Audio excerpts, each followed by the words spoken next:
부인이 비밀번호를 알고 계실 때 우연히 만나서 춥지도 않게 집 안으로 들어올 수 있었습니다.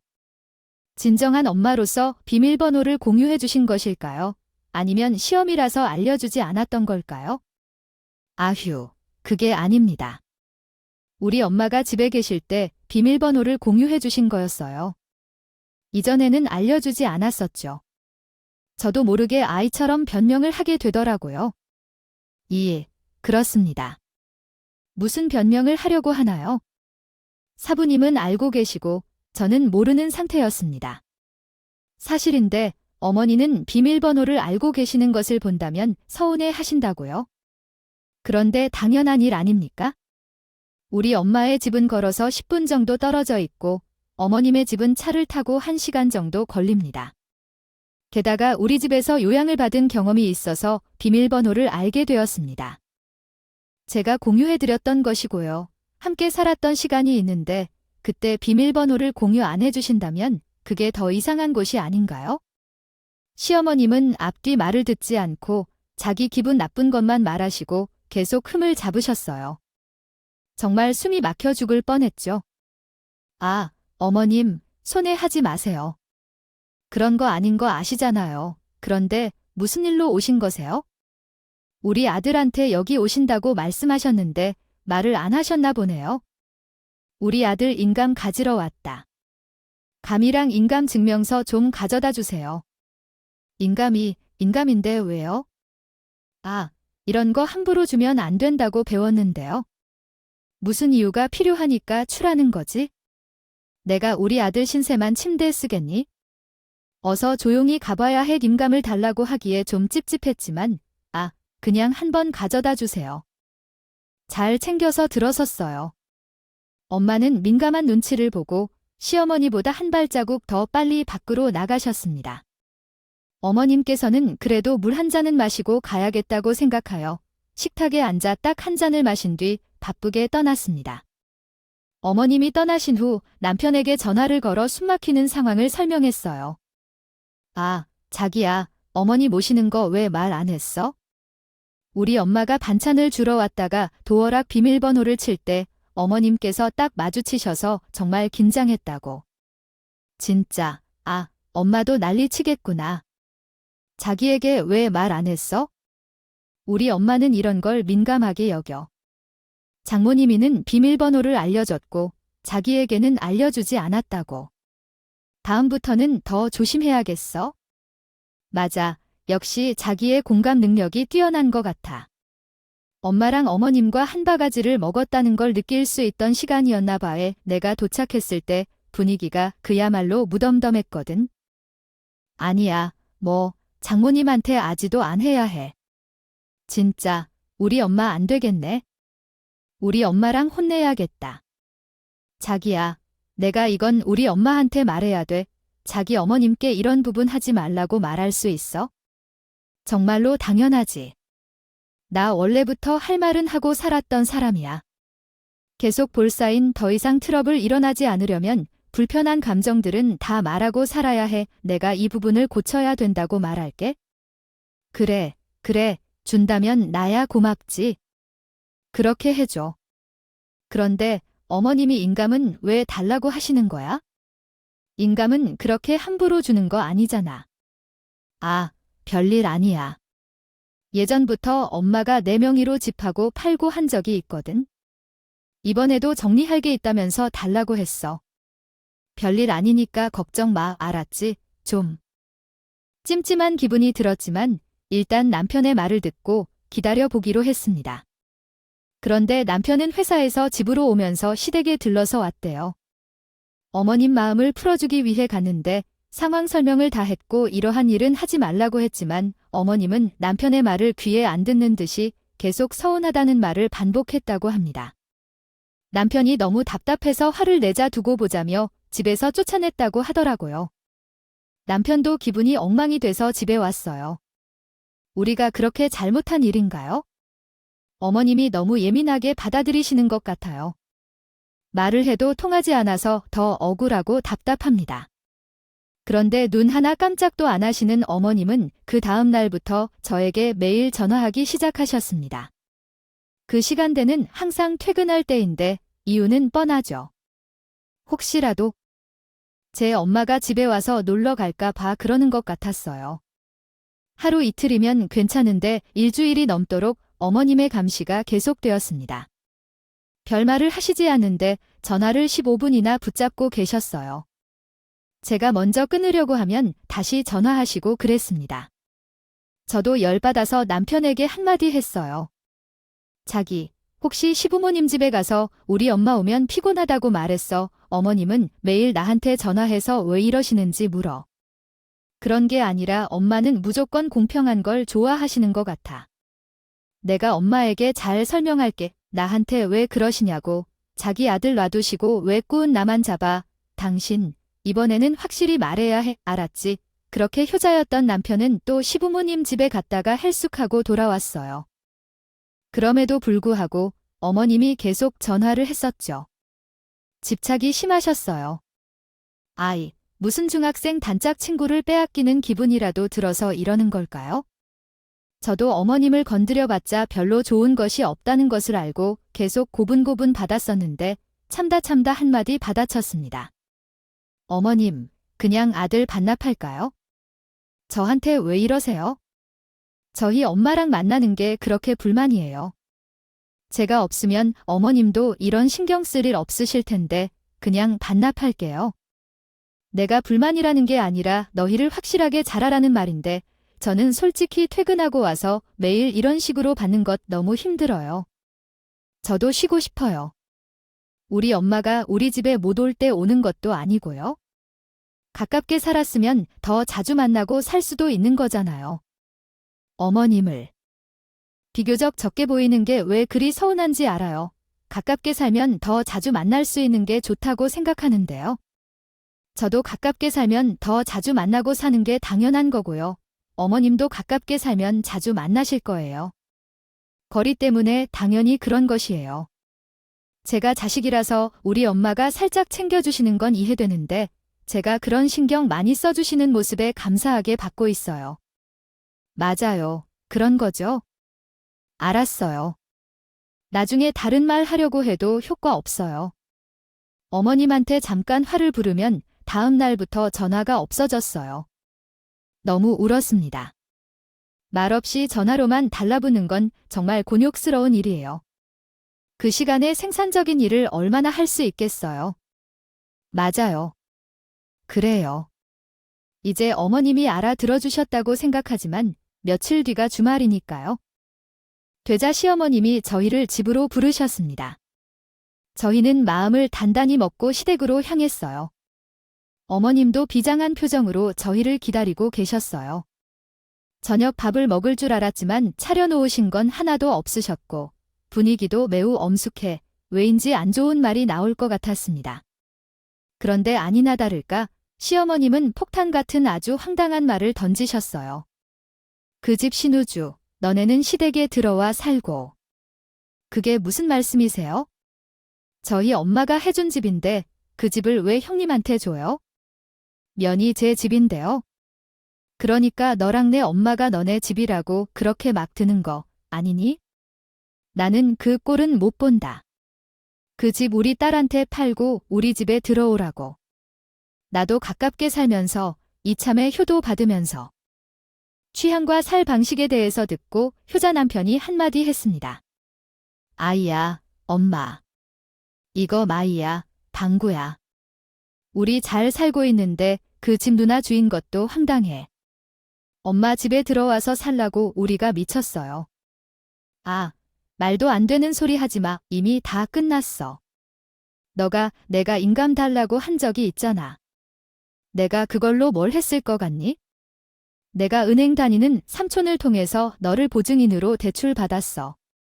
그 돈 너가 갚으라고 그러자 남편이 눈이 돌아갔어요. 아, 당연하지. 남편이 금융업에 종사하고 있고 법무팀에서 일하고 있어서 이런 부분에 매우 민감하거든요. 남편은 한 번도 대출을 받아본 적이 없고 연체된 적도 없어요. 그런데 어머님이 내 이름을 보증인으로 넣었다고 하니 눈이 돌 수밖에요. 어머님이 남편의 예민한 버튼을 누르신 거였습니다. 남편은 정말 표정이 한순간에 싸해지며 무서워졌어요. 눈에 베이는 게 없나 심통을 일으킨 시어머니는 멱살을 잡았어요. 엄마, 도대체 제 인간이 가지고 뭐 했어요? 아, 내가 아직도 어린애인 줄 알아요. 이제 한 가정을 책임져야 하는 가장이라고 도대체 무슨 일을 꾸민 거예요? 라며 너 이게 무슨 짓이야 하며 엄마에게 일컬으며 집에 있는 새끼 자식까지 비난했다. 아버지께서도 남편을 말려도 소용이 없었어요. 그때 어머님이 남편에게 달려들어 머리를 3번 치셨어요. 어머님이 얼마나 많이 치셨는지 남편이 가려앉기도 하며 정신이 들었는지 어머님 멱살을 놓았어요. 한순간에 벌어진 일이라 심장이 얼마나 많이 뛰었는지 정말 아수라장이었습니다. 내가 다른 사람을 상대로 나쁜 짓을 해온 거지? 너, 날 잘못 알고 있어? 어디서 엄마의 멱살을 잡는 건데? 그동안 우리 아내를 괴롭히고 또 나도 괴롭힌 거야? 장모님께 거짓말을 한 게 바로 내가 그런 것을 엄마한테 이야기하니까 그런 식으로 내게 복수하려 하는 건가? 내가 시끄럽게 했으니까 이번에는 내게 시끄럽게 해보려는 거야. 우리 아내가 장모님께 잘해줘서 기분이 좋아서 우리를 끌어들이고 엄마에게도 잘해달라고 시키려는 거고, 맞아. 나는 그런 말도 못하니 내 서운한 감정을 솔직하게 표현도 못해. 어른이라면 감출 수도 있고 넘길 수도 있는 거야? 그리고 그게 왜 서운한 일이니? 아파하고 있어서 병원에 있었으면 엄마는 아들이 이혼당했으면 좋겠다고. 너는 어째서 내가 이혼을 당하는 거지? 난 내게만 성의를 보여주면 되는데 그것도. 시어머님은 일어서서 안방에 다녀오시더니 우리 앞에 서류를 던지셨습니다. 열어봐라. 집계약서와 대출에 관한 내용이야. 너희가 여기서 잠깐 살다가 이 집으로 이사 가도 돼 등. 이 집은 더 넓고 더 비싸고 회사랑 더 가까운 집이야. 인테리어는 지금 시작했으니 그 끝나면 이 집에 들어갈 수 있어. 내가 억지로 하는 게 아니야. 남편과 나는 순간 벙차서 말했다. 어머님이 지금 사는 집보다 더 좋은 곳을 주려는 속셈이었다. 시어머니가 우리 부부를 시험해 보려고 한 건데 우리가 그 시험을 통과하지 못했어. 시험을 통과했다면 대출받은 돈까지 어머님이 갚아줄 생각이었는데 우리가 속을 쓸 줄 몰라서 대출금을 우리가 갚아야 했어. 참 우습고도 안쓰러운 일이었어. 그 집 원래 오해로 전세 계약을 다시 해야겠어요. 이쁩니다. 신뢰가 되었네요. 했거든. 그 집 사람들도 딱 2년만 더 살면 새 아파트 분양되어 나갈 수 있다고 했었습니다. 그 집 사정이 있어서 내가 웬만하면 계약을 망보러 하고 안내를 보내려 했었습니다. 그런데 전에 새 아기가 어그러나 가까이 살면 더 자주 만나고 더 친해질 수 있다고 한 말에 용기를 얻었지. 지금 남의 집을 봐주는 일이 있니? 내가 더 급한데 어머님이 우리에게 주신 집은 서울에서 소위 핫한 동네의 30평대 아파트였습니다. 사실 신혼집에서 회사가 멀어서 조금 힘들었었는데 어머님이 주신 집에서 우리 둘의 회사가 30분 이내로 훨씬 가깝네요. 출퇴근도 수월할 테고요. 나 솔직히 너희랑 좀 가깝게 살고 싶어. 더 솔직히 말하면 키워 살고 싶어. 왜 시부모들이 그렇게 아들과 며느리와 함께하고 싶은 마음이 너무 강하고 결혼한 아들과 며느리와 함께 있으면 너무 즐겁고 좋아요. 너희들과 대화하고 함께 있고 싶은데 자꾸 제가 배제된 것 같아서 속상해요. 아이야, 어떻게 해야 할까? 제 성격이 그렇다는 걸 아들도 느끼는구나. 하지만 남에게 해주는 만큼은 돌려주는 편이에요. 제가 확신하고 있어요. 그래서 어디를 가더라도 미움을 받지 않을 거예요. 저희는 끝내 벙어리가 됐네요. 맞습니다. 우리는 속물입니다. 그 아파트의 이야기가 나오면서부터 아직은 애송이 들인 것 같아요. 어머님이 집을 우리에게 준다는데 약간의 대출이나 명의에 대해 걱정할 필요가 없는 거죠. 완전히 망설일 이유가 없어요. 저희 집에는 사정사정해서 많은 돈을 더 들여서 인테리어까지 완벽하게 했거든요. 하지만 너무 못된 짓을 해서 일단 제 이름으로 대출을 받았어요. 그리고 고의로 너를 보증인으로 넣었어요. 그래도 삼촌이 은행에서 일하니까 통과시킬 수 있었던 거예요. 그 돈은 많지 않았고 제가 갚으려고 했는데 너 때문에 갚을 수 없겠어요. 돈을 내가 갚아야 해요. 아니면 처음부터 다 말했어야 했는데 왜 사람을 화나게 만드세요? 대출에 민감한 걸 아세요? 제가 다 신고하고 증여세도 다 냈어요. 이사도 다 했고 인테리어도 했는데 너 때문에 열받았어요. 그 값은 치러야 해요. 제가 화나게 하지 않았어도 되는 일이었는데요. 많은 몇 배로 갚아주는 사람이에요. 그리고 위아래도 없이 어머님 멱살을 잡고 계시는 분이시었어요. 제가 우리 친정과 가깝게 지내니 당연히 자주 오갈 수 없다는 말을 듣고 우리와 가깝게 지내고 싶었던 시어머님이 우리에게 더 좋은 집을 주시고 우리를 어머니 곁으로 불러들여 지내고 싶었던 것이었어요. 이런 사실을 일부러 솔직히 이야기하지 않고 우리의 반응을 보시며 우리가 수능을 하는지 반발을 하는지 나름 시험을 한 거였죠. 우리가 너무 속물 같지만 우리는 어머님 시험에 통과하지 못했던 겁니다. 아, 그런데 왜 우리가 살고 있던 신혼집을 신누이 주라고 했을까요? 그 아파트 바로 옆이 예비 시아주버님 회사야. 그 아파트를 알아보셨나 봐요. 내가 너희 집에 산다는 말을 했었고 인테리어 상태도 아주 좋은 집이라서 그 집을 사라고 제안했었지. 그러자 좋다고 하더라.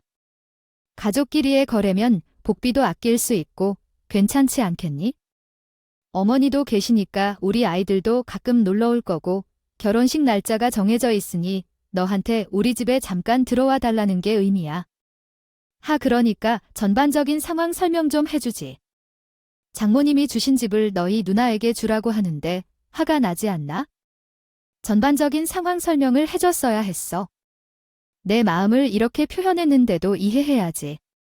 엄마가 막장 드라마에서 나온 이상한 엄마일지도 모르겠지만 그래도 어떻게 그런 말을 할 수 있을까?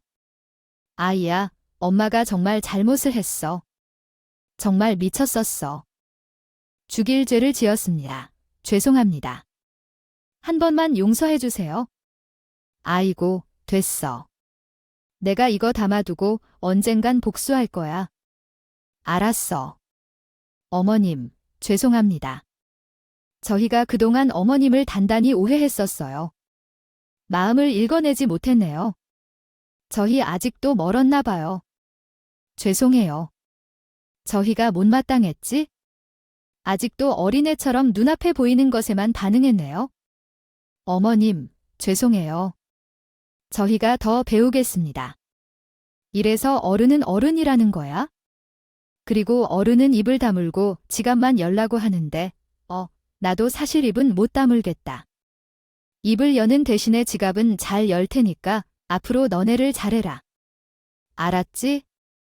그렇게 해서 어머님네로 이사를 했어요. 그리고 인테리어 공사를 하는 집을 보러 갔죠. 세상에, 어머님 센스도 정말 특별하시더라고요.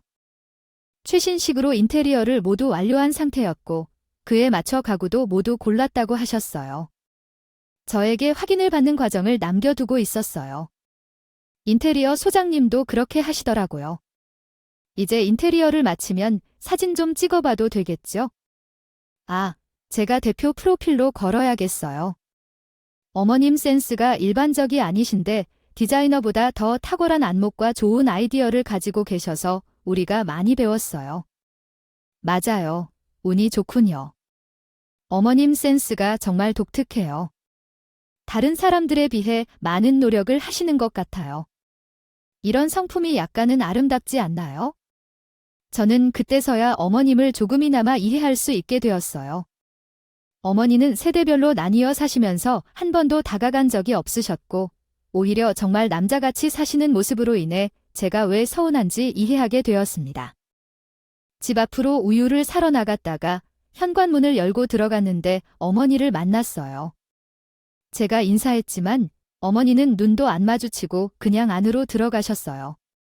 아직도 화낸 건 알았지만 제가 민망해할까봐 그러신 거라고 하시더라고요. 은근히 배려심이 깊은 분이신 것 같아요. 그래도 때로는 음식을 만들거나 택배를 받을 때에는 어머니가 스스로 도와주셔서 저도 편안하게 있다가 인테리어 된 아파트에 이사를 했어요. 지금은 잘 살고 있어요. 여전히 서로 주고받으면서 살지만 누구 하나도 서운해하거나 불편한 감정을 품고 있진 않아요. 저도 이제 어머님 성격에 조금 익숙해졌다고 느껴요. 그동안 우리가 어머님을 잘 못 이해했었나 봐요. 어머니는 확고한 사람이시라서 정이 없다고 할지 모르겠지만 그래도 자식들 걱정해 주시는 모습이 보여요. 마음은 여느 어머니들과 같은지 모르겠는데요. 우리 친정엄마도 이런 비하인드 스토리를 듣고 웃었는지 모르겠어요. 저희 어머님은 귀여운 모습이 있거든요. 양쪽 집에서 똑같이 하고 계셔서 세상에는 각양각색의 사람들이 있다는 것을 알았어요. 우리 어머님을 통해 사람은 맞춰가야 한다는 것을 깨달았습니다. 여러분도 조금 일반적이지 않은 사람 때문에 고민이라면 그 사람과 많이 대화해보세요. 그 사람의 진정한 생각을 알면 이해할 수 있어서 서로 맞추어 갈 수도 있을 거예요. 제 사연은 여기까지고요. 추운 겨울에 감기 조심하시고 가정에 늘 행복만 가득하길 기원하겠습니다. 감사합니다.